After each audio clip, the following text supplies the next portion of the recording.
Se eu quiser abrir uma Coca-Cola borracharia, vou aproveitar a marca e tal. O risco da Coca-Cola abrir um processo pra mim é qual? Cara, atualmente... De 0 a 10. Qual a chance da Coca-Cola me procurar? Eu colocaria aí 7. Considerando o nível da Coca-Cola, o nível de monitoramento de marca que provavelmente eles têm, é um risco muito grande. Inclusive, a gente tem casos conhecidos no Brasil, não especificamente da Coca-Cola, mas de marcas parecidas que aconteceram. Justamente pela pessoa achar que não iria chegar até ela, mas eles chegam. Então tem um caso, aproveitando até o patrocinador de vocês, um caso de uma cachaça mineira que copiou, traduziu literalmente o nome do whisky Johnny Walker. Ele colocou João Andante. Interessante. E os caras, Brasileiro os caras descobriram e foram atrás e conseguiram reverter o registro. Porque literalmente era uma tradução. E o cara conseguiu registrar. Conseguiu registrar inicialmente, mas depois, quando a empresa responsável pelo whisky... Sim, reivindicou, né? Exatamente, reivindicou a marca, o INPI revogou o processo de registro. Mas me diga uma coisa, isso ainda cabe alguma Alguma discussão, algum tipo Não, de... o cara, por exemplo, a Coca-Cola descobriu minha Sim, borracharia, perfeito. pediu pra eu tirar, eu tirei, mas ela foi meter um processo em cima de mim, sei lá, por achar que eu tava ganhando dinheiro e ter que passar alguma coisa lá pra Bom, eles. cabe. Pode acontecer, cabe isso aí. Cabe. Falando assim, para que as pessoas possam entender, geralmente a gente atua inicialmente de uma forma extrajudicial para tentar evitar um possível conflito na justiça, de fato, na esfera judicial, mas se a empresa se sentir lesada e quiser de início já, por exemplo, protocolar um processo contra aquela pessoa que está utilizando a marca ou os direitos dela de forma indevida, ela tem total direito. E aí é onde entra o prejuízo, e um prejuízo muito grande. Doutor Rafael, relata para a gente alguns casos, de aqui na Paraíba, um exemplo, de empresas que duvidaram, né, da importância de registrar a marca e que sofreram consequências assim graves. Perfeito. Eu tenho uma experiência de um cliente que é uma agência, salvo engano, de Guarabira, que inicialmente não era o nome, é a agência Conila, hoje em dia já está registrada a marca deles, que teve essa experiência de inicialmente ter um nome e precisar mudar porque já tinha uma marca registrada. E aí foram onde eles pesquisaram um pouco mais sobre o processo de registro de marca, entraram em contato com a gente e fizeram o protocolo de registro já com a segurança de fato que aquele nome era exclusivo e que eles poderiam atuar na área. Mas fora do cenário da Paraíba, tem casos que são extremamente conhecidos no Brasil. E um muito conhecido, por exemplo, é a disputa judicial do termo iPhone aqui no Brasil. Poxa. Acho que uma empresa que vocês conhecem, que é a Gradiente, uma empresa antiga no ramo de tecnologia. Conheço. Quem nunca teve um 5 em 1, 3 em 1 da Gradiente? É demais, é a nossa época. Exatamente, tem uma briga judicial que até hoje se prolonga, né? Não, que inclusive tá rolando, tá na mão do STF para que seja decidido quem é que vai deter o direito da marca iPhone no Brasil. Porque a Gradiente alega que ela já tinha criado um smartphone, um telefone na época, com esse mesmo nome, apresenta lá as provas dela, especificamente falando, e aí tem esse embate. A Apple não tem, de fato, o registro da marca iPhone aqui no Brasil. Assim como, por exemplo, redes de fast food não tem registro em outros países, na Índia, China, Burger King, são outros nomes totalmente desconhecidos porque lá eles não conseguiram o registro da marca.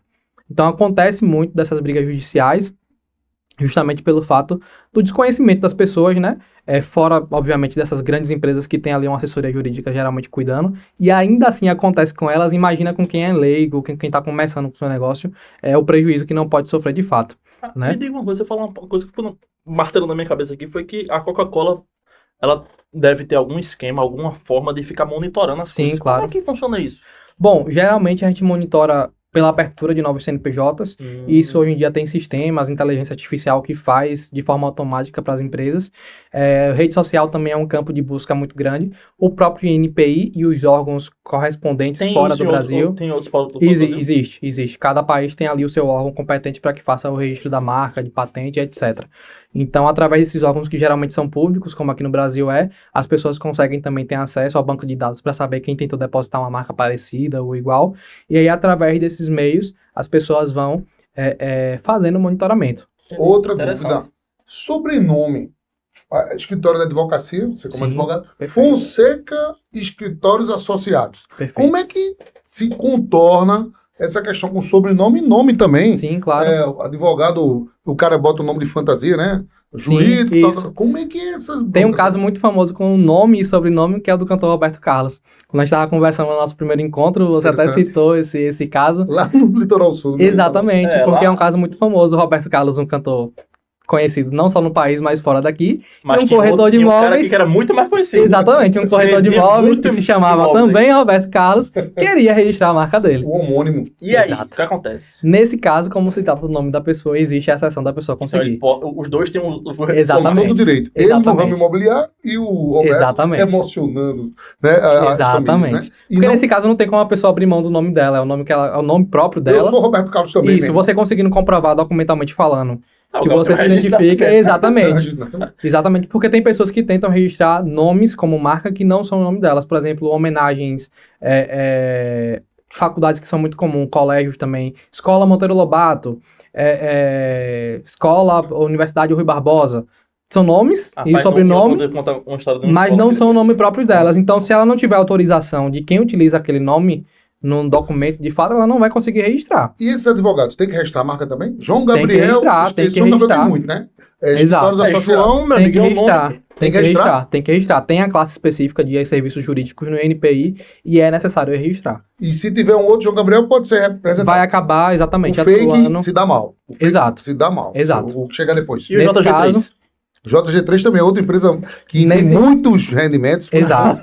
É muito forte essa daí. Tem 45 sites levantados, a gente sabe de cabeça. É. Quem tá cuidando desse Investimento forte. Fora os que estão na Forte, Deep Web, né? Poderosíssima essa Fora os que estão na Deep Web, Eu vou fazer um contei. mexão também da JG3. Vou pegar Bora. a Magomar. Conta aí. Bota aqui. Você que tá querendo. Vamos fazer uma permutazinha? Ah, não, boa. Fazer Vou aquele fazer um... meio de Vamos campo, mandar na devagarinho. pauta. Aproveitar o canal E aqui pra vamos mexer a poder. JG3 aí também, viu? A Com certeza. Bora. Tem que Vamos fazer. fazer um levantamento Tem do que fazer, Rafael. tem que A fazer. JG3 Por favor, aí, logo. faço Tem questão. um caso, o nome do artista recente, da Didi.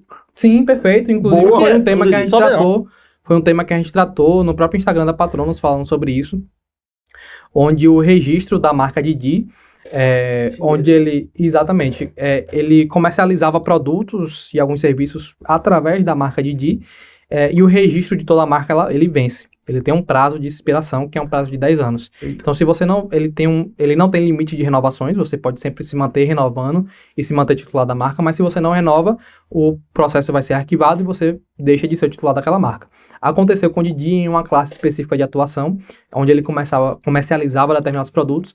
Uma empresa chinesa de tecnologia, como meu amigo comentou, foi lá, aproveitou a brecha e registrou o nome Eita. Didi. Tá vendo, João Gabriel? Como é que são as coisas? Então, Didi de Mocó fato- não, era só Didi. Não, só Didi. Olha, Só aí, Didi. então, Tá vendo? tu pode vir tranquilo com aquele inglês. Uma empresa Pode vir com a japonesa- camisa amarela Tá pra liberado. provocar, né? Uma empresa japonesa ou chinesa que... Chinês, se eu não me engano. Chinesa, né? Mas deixa eu dizer um que caso não tinha- interessante. Sim, Não, perfeito. pode não. Não, Eu mas sou- só eu sou mal para educado mesmo. alertando as pessoas, porque as pessoas acham Se que... eu não me engano, o nome chinês lá, ele tinha 3 nomes e o nome do meio da empresa era Didi. Exato, É exato. uma coisa Didi Company. Isso, Aí perfeito. eles registraram cada nome dependendo, individual. Exatamente, exatamente. Que é uma estratégia que muitas empresas fazem também. Registram o nome completo e, a parte disso, fazem registros separados para ter uma proteção ainda mais ampla nas classes que elas foram Didi atuar. quase que vira só Mocó.